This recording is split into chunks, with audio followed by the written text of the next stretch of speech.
Assalamualaikum, halo semuanya. Waalaikumsalam. Selamat datang di podcast kita. Saya Marjila. Hari ini kita akan ngobrol santai soal pengasuhan anak usia dini. Saya ditemani dengan ibu-ibu hebat. Yang pertama Ibu Nurmala Santi, orang tua murid TK Kartika 1017. Selamat datang Ibu. Yang kedua ada Ibu Sunarti, guru BK yang jauh di Tanah Bumbu. Selamat datang Ibu Guru. Terima kasih sudah bergabung di podcast kami. Langsung aja kita mulai ya Ibu-ibu. Yang pertama, gimana caranya membangun rasa aman dan percaya pada anak di rumah? Gimana Bu Nurmala Santi? Saya biasakan rutin, misalnya setiap malam bacakan cerita sebelum tidur. Anak jadi merasa diperhatikan dan aman. Nah, bagaimana kalau dari kacamata Bu Guru BK nih? Kalau tentang anak yang merasa aman itu bagaimana? Oke, terima kasih. Kalau dari saya, dari kacamata BK, untuk bedanya anak yang fondasinya kuat sama yang belum, itu jelas beda. Anak yang kuat fondasinya lebih mudah lepas dari orang tua, berani main sama teman baru. Kalau yang lemah cenderung manja dan butuh validasi terus. Itu kalau dari kacamata guru BK untuk siswa SMP. Oh, siap. Waduh, gak beda ya tentunya ya dari kacamata rumah dan kacamata sekolah. Kalau anak belajar makan sendiri tapi masih belepotan nih, biasanya gimana Ibu Nurmala Santi mengatasinya? Dulu sih refleks ya, mau bantuin, tapi sekarang saya tahan diri. Biar dia tuh belajar percaya sama kemampuannya sendiri. Wah, gitu ya kalau dari rumah. Nah, apakah ada efek jangka panjang nih Bu untuk tumbuh dengan rasa ragu misalnya? Gimana kalau dari segi BK-nya? Bisa jadi anak selalu bergantung tuh sama orang lain, gampang menyerah dan rentan rendah diri. Itu namanya kegagalan di tahap autonomi versus SEM menurut Erikson. Itu kalau dari kami BK. Oke, kita lanjut segmen kedua. Makin seru nih sepertinya. Baik, anak usia TK itu kan suka banget ya Bu. Kenapa bertanya-tanya terus misalnya? Bagaimana biasanya menanganinya kalau ketika anak bertanya-tanya Bu Nurmala Santi? Jujur kadang capek ya Bu. Tapi saya usahakan jawab sabar. Soalnya penting buat perkembangannya Bu. Ya betul, kalau pertanyaan anak sering dipadamkan, efeknya apa nih ya nanti kepanjangnya dari segi konselingnya ya Bu ya? Menurut kami nih anak bisa berhenti bertanya dan berhenti berinisiatif. Dia belajar kalau inisiatif itu berbahaya. Dan ini disebut rasa bersalah berlebihan dalam teori Erikson. Apakah anak dikasih kebebasan memilih dengan hal-hal yang kecil misalnya di rumah Bu Santi? Iya, biasanya saya kasih dua pilihan. Pilihan baju, dia jadi lebih semangat karena merasa punya kendali. Oh, mungkin itu seperti yang prinsip Erikson tadi ya, kasih pilihan tetapi ada batasannya tentunya. Apakah begitu ya Bu ya? Ya benar. Memberi pilihan dalam batas aman justru melatih anak bertanggung jawab atas keputusannya Bu.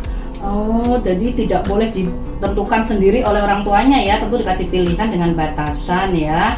Nah, kalau anak berinisiatif tapi hasilnya berantakan itu responnya terus bagaimana Bu Santinya? Kalau anaknya berantakan nih misalnya mengerjakannya.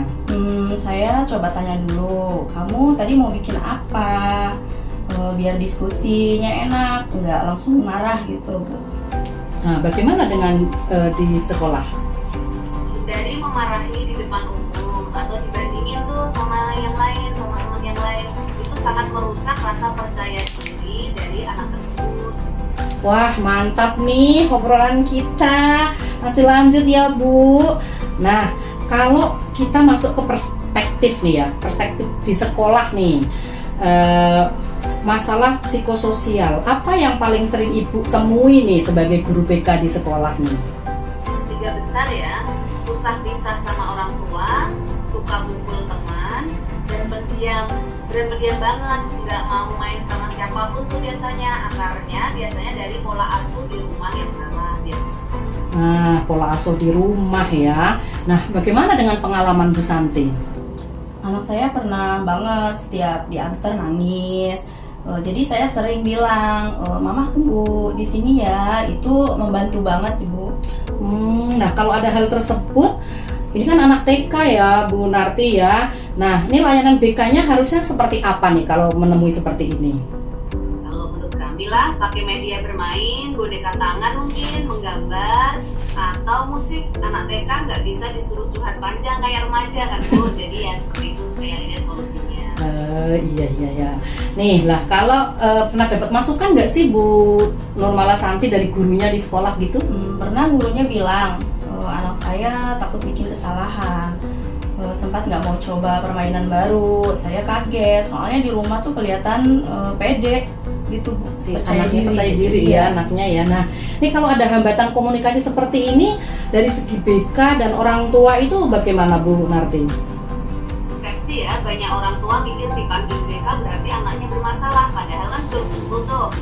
Nah, padahal BK itu preventif, bukan hakim.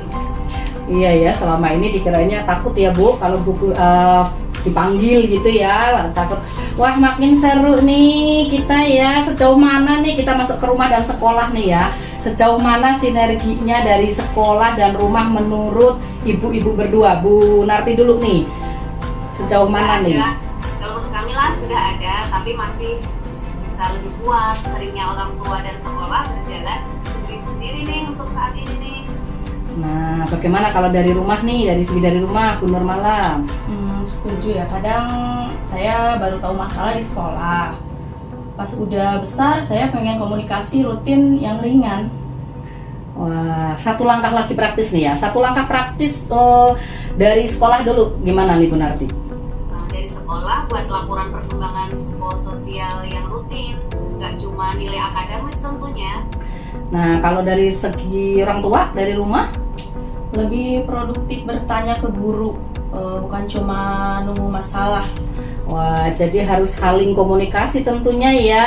Nah, ini untuk pesan penting untuk orang tua nih, selaku guru BK Ibu Sunarti, apa nih pesannya? Pesannya, kalau menurut saya ya, anak nggak butuh orang tua sempurna tentunya. Mereka butuh orang tua yang hadir sepenuhnya, tapi ya mendengar dan memberi rasa aman untuk mencoba dan boleh gagal. Wah, jadi tidak harus sempurna ya. Waduh, satu hal yang ingin Ibu perbaiki, misalnya ada pengalaman-pengalaman sebelum mengetahui dari BK ini, apa kira-kira Ibu Nurmala? Lebih hadir secara emosional. Kadang fisik ada tapi pikiran di tempat lain. Butuh kita hadir sungguh-sungguh. Masya Allah, luar biasa obrolan kita pagi ini. Panjang sekali, fondasi kepercayaan. Ternyata inisiatif anak-anak dan peran guru, terutama guru BK, sampai bersinergi dari rumah dan sekolah ya, yang konsisten tentunya kita terus belajar dan hadir. Terima kasih untuk Ibu Nurmala Santi, Ibu Sunarti yang sudah berbagi dengan tulus pengalaman pagi hari ini jauh-jauh dari Batu Licin. Terima kasih banyak. Terima kasih. Semoga kita jadi ekosistem yang lebih baik buat anak-anak. Terima kasih kembali, semoga bermanfaat untuk para orang tua. Sampai jumpa di episode berikutnya. Wassalamualaikum.